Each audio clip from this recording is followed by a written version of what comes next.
In this video, I will go over how I maxed out my sleep as a 17-year-old biohacker. I will go over what kind of nutrients you need to maximize your sleep, how overtraining has impacted my sleep, how walking has impacted my sleep, how breakfast and cortisol is crucial in the morning for you to have great sleep in the evening, what the actual impact of blue light is, a consistent bedtime does for your sleep, how the wind down routine impacts your sleep later on. All of these things in this video will be the best way for you to fall asleep. Everything that isn't covered in this video will be not that great for sleep. This is the highest leverage, at least for me, on how to fall asleep. I've been doing things regarding my health for 3 years in a row now. I've been training for 7 years of my life, which is a really big majority of my life. But I've been trying to maximize my health for the past 3 years now, and I've been improving my sleep, my training, my diet, and everything regarding my health. And I've basically gone from 5 hours of sleep to now having 8 hours of sleep almost every single night if I want to. There are some days I want to have lower sleep because I want to wake up early, I want to change things around, I'm doing things. So, of course, I'm not getting 8 hours of sleep every single night, but I can surely get 8 hours of sleep if I really want to. So, let's go into the first point, how nutrients for sleep has impacted me like really much. So the first thing that you have to think about when you're thinking about what kinds of food do you want to be eating before sleep, or what kind of nutrients you want to have throughout the day, really. So the first thing that you need to be thinking about is that you have a complete set of nutrients. You don't want to have a diet where you're lacking in even one kind of nutrients. You want to have a diet that fulfills all of your needs. And this is really important because if you don't have this, your sleep is going to suffer and your energy is going to suffer throughout the day. So one of the core nutrients that is really great for sleep is those that you improve your sleep quality with, and those that you have higher test with. So the first one, for quality, you need nutrients such as vitamin C, you need B6, and you need to have what is the other one? It's magnesium. Yeah, that's the one I'm thinking about. And for test, you need to have like zinc and vitamin D and everything that is great for your testosterone. I'm not going to go into that so much deeper, but let's just say that if you have vitamin D and you have zinc, which comes from eggs and meat, you're surely going to have a lot of testosterone and surely be bricked when you wake up. So that is really, really advised. Like for me, I have this every single day. I have all of these nutrients every single day, and yeah, it's just been so much better for my sleep and for my testosterone. And where can I actually get vitamin C and magnesium? Well, the best source for that is kiwi and eating fruits throughout the day.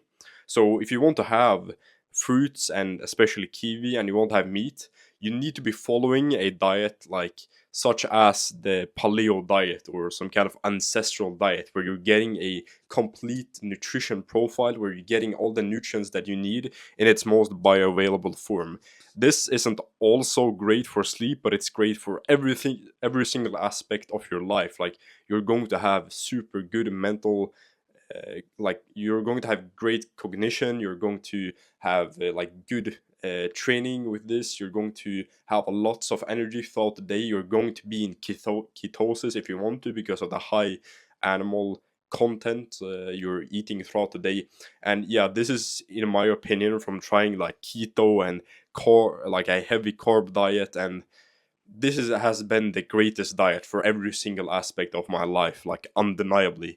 And yeah, I don't think that there is any other diet that is better than this one, because you're just getting your quality and you're getting your high like testosterone from the sleep and from the diet.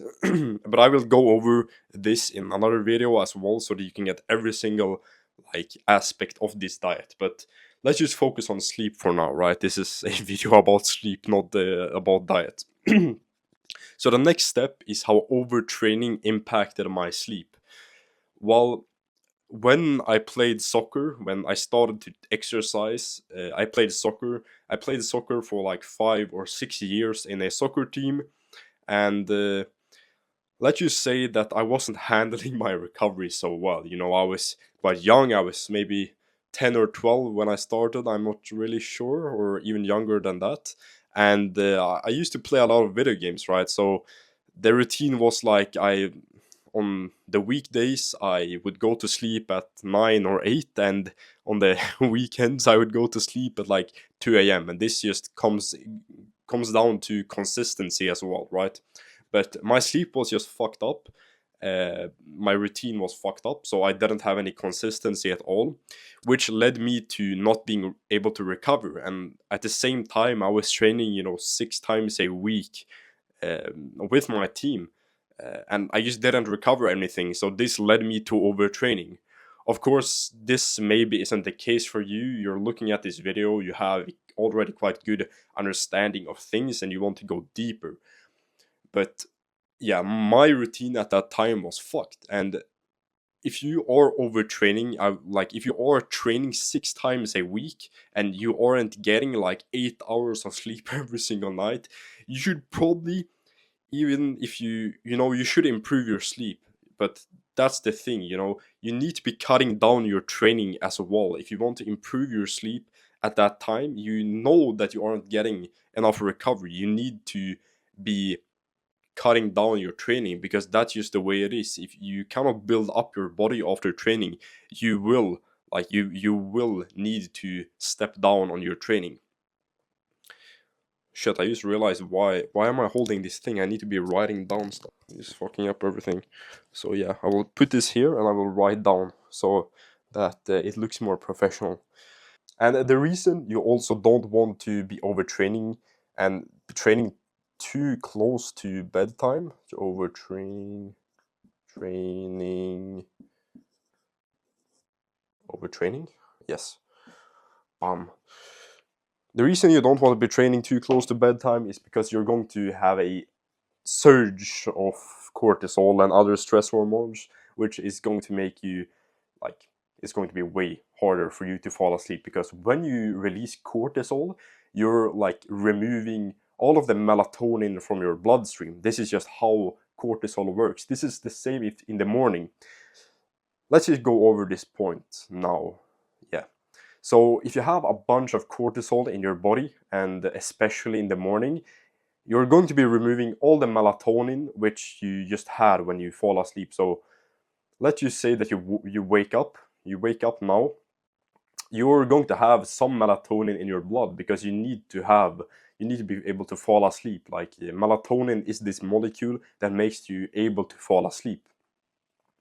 It is not the molecule that is responsible for you sleeping, but it is for falling asleep. And this is important if you wake up throughout the night, and when you are falling asleep, you need to have melatonin. The thing that you need to do when you wake up, in order to not be as tired and to not be as groggy in the morning as most people are, is that you need to cortisol max. You do this to remove all of the leftover melatonin in your bloodstream, and for you to be as awake as possible. So what I like to be doing is, I like to, right when I wake up, is that I pray first thing in the morning, of course. And the second thing that is that I go out for a walk to get some sunlight in my eyes, which will wake me up to release more cortisol. And maybe some days, like today, I went out sprinting.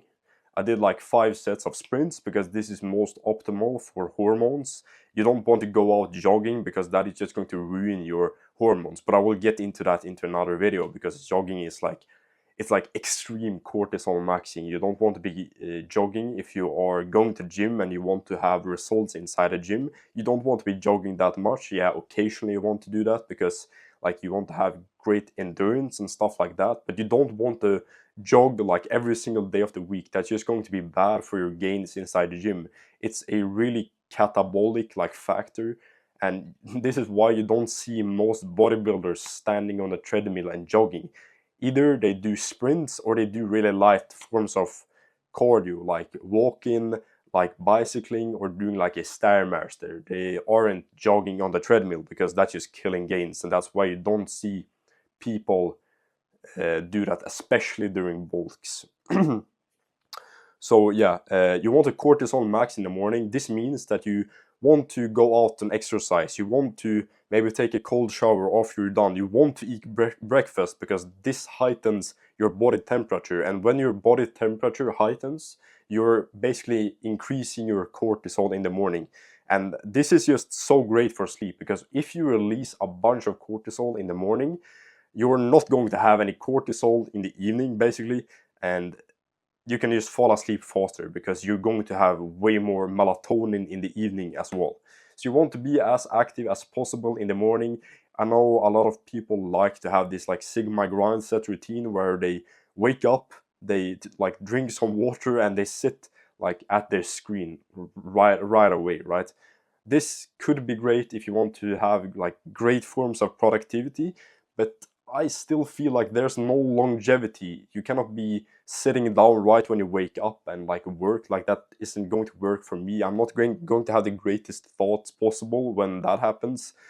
And yeah, I'm just following this every single day, basically. I'm waking up, praying, and then heading out directly to get sunlight into my eyes.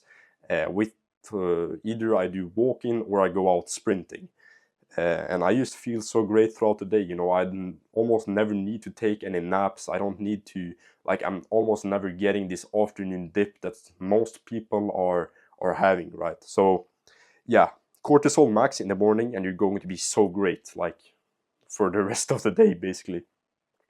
So the second point is walking for sleep. You want to have 10 or 20,000 steps every single day. Let me write that down, so again it looks more professional. Walking. I hope you like my, what is it called? Walking. Yes. So this is really great. If you have 20 to 10 to 20,000 steps, it's almost impossible for you to not fall asleep later down in the evening. Like, there's no way that you're going to be laying in your bed for like 20, 30 or 1 hour like before you fall asleep. There's just no way that is going to be happening. You know, if you walk for 10 to 20,000 steps, you're just going to be so tired in the evening. And if you couple this with doing exercise and going to the gym as well, and being active throughout the day, and really exhausting yourself throughout the day, like, there's just no way that you're not going to be getting like falling asleep in 5 minutes and then sleeping throughout the night, because you're just going to be so exhausted. And yeah, like, there's no way that you're not going to be falling asleep after this. And I recently incorporated this as well, even though I'm bulking, because I feel like your sleep has such a greater factor than like even like having more calories does. Because I think that if you walk for 10 to 20,000 steps and you're trying to bulk, you will actually be able to like lose weight and lose fat while gaining muscle at the same time. Like, I'm feeling like I'm doing that right now, at least. And that's just so awesome, you know, because I want to be lean, but I want to gain muscle as well. So this is just basically the best way in order to do that. And I think like you can possibly like do this for the whole year around if you want to. You can be lean bulking, and you can be walking like 20,000 steps per day, and you will be losing fat and gaining muscle at the same time. I think that's just a blueprint for doing that. Yeah, that's basically it. Whenever I'm walking for 10 to 20,000 steps, I'm also getting like 20 to 30% better recovery. I see that on my Whoop. I have a Whoop, so I can track my sleep and track my training as well. So that's just really great. If you want to improve your recovery and you feel like, oh, you're always like so tired throughout the day, improving your recovery is the best way you can do. And the best way you can improve your recovery is by walking. That's at least the case for me, and I know that's been for some of my friends as well, who are very, very much into like biohacking and health and so. And yeah, so a lot of people talk about the impact of blue light, and personally, I haven't really seen like the impact of blue lights. I think like it isn't really that big of a deal if you accidentally look into a screen or something like before bedtime. I know like Brian Johnson goes so extreme with this, but I don't think it's actually necessary. That's not because whenever I'm like looking into a screen, I don't see that my like a REM sleep on my Whoop has been impacted. I don't see that my quality of sleep has been impacted so much. But you know, I have a pair of blue light blockers. I'm going to show you. So the brand is basically Raw Optics. You can see here, like they are quite expensive, but they are really great and they work. Like I get more tired in the evening, of course, and I fall asleep way faster.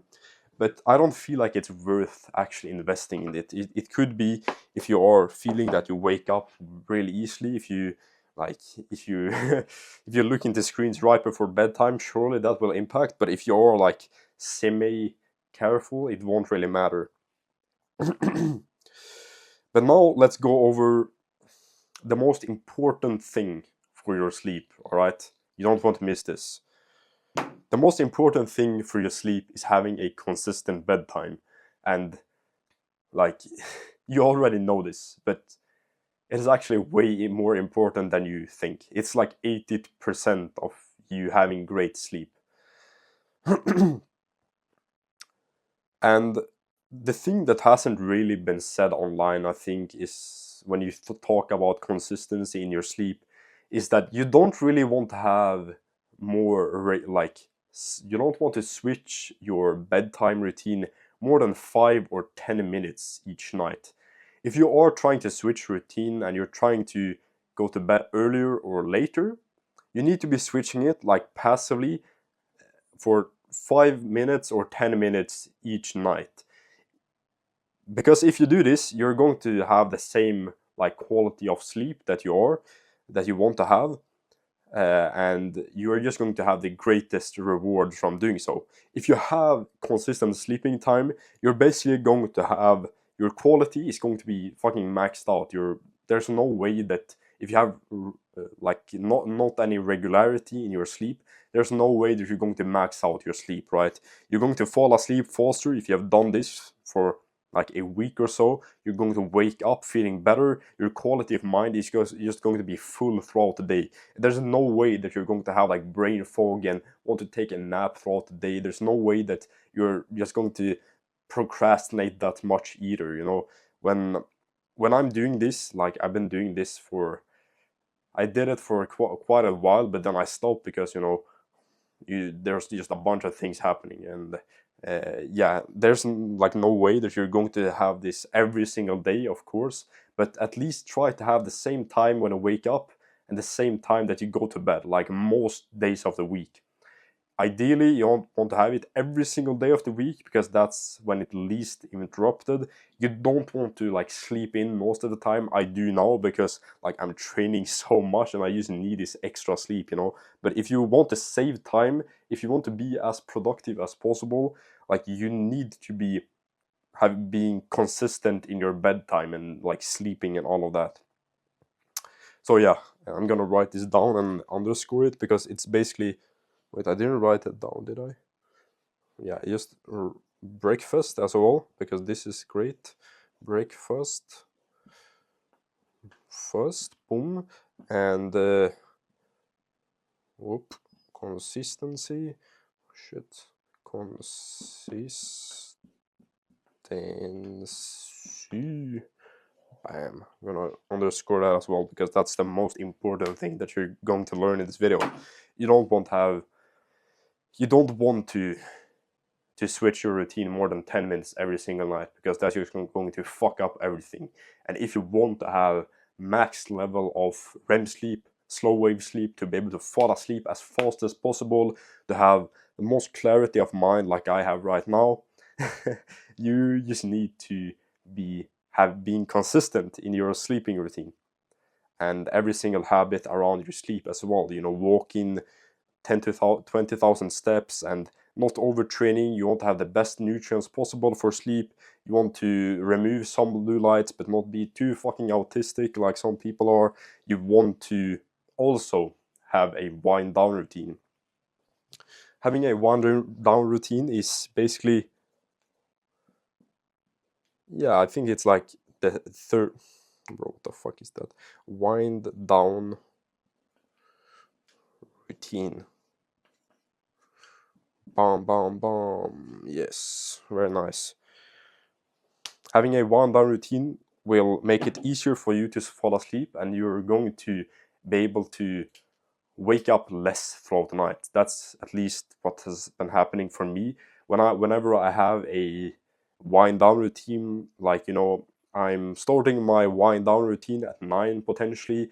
I brush my teeth, I do some thumb pulling to get more sexy, and I take a warm shower to like cool down my body, because when you take a warm shower and you get out of it, your body is actually going to want to like cool down your body, so you're actually preparing for sleep in a great way. When you do this and you do it every single night, you start creating a habit. Like, it will take like 50 days for you to do so, which is really much, but it's actually going to help quite much. Like, whenever you have time and whenever you aren't doing anything right before bedtime, you want to have a wind down routine so that you can fall asleep faster. And when you get into this habit, your body will just know, shit, it's time to fall asleep. So I do X, Y, and Z, and I will sleep. Like, it's going to be like you're going to fall asleep whenever you like put your head on the pillow. You're going to be asleep like directly after that, because you're just putting yourself into a habit. And yeah, I think that's it. If you get exhausted every single day, you actually kind of use your body and not sit still and just be fucking AFK throughout the day, you will fall asleep super fast, and you will have great quality as well. And you will wake up the next day. Sure, you will still maybe feel a little bit groggy because you fucking exhausted yourself the day before, but your sleep is going to be maxed out. Your hormones are going to be maxed out. You want to actually pursue things without being like passive throughout the next day. And yeah, this is basically my blueprint, and how like how I have overcame like 5 hours of sleep every single night with like 15 minutes of REM sleep every single night, and is waking up feeling groggy all the time. But now I have really much productivity throughout the day. You know, I can take 20,000 steps and train for 1.5 hours and meet friends and do business and be in school and have like a great time.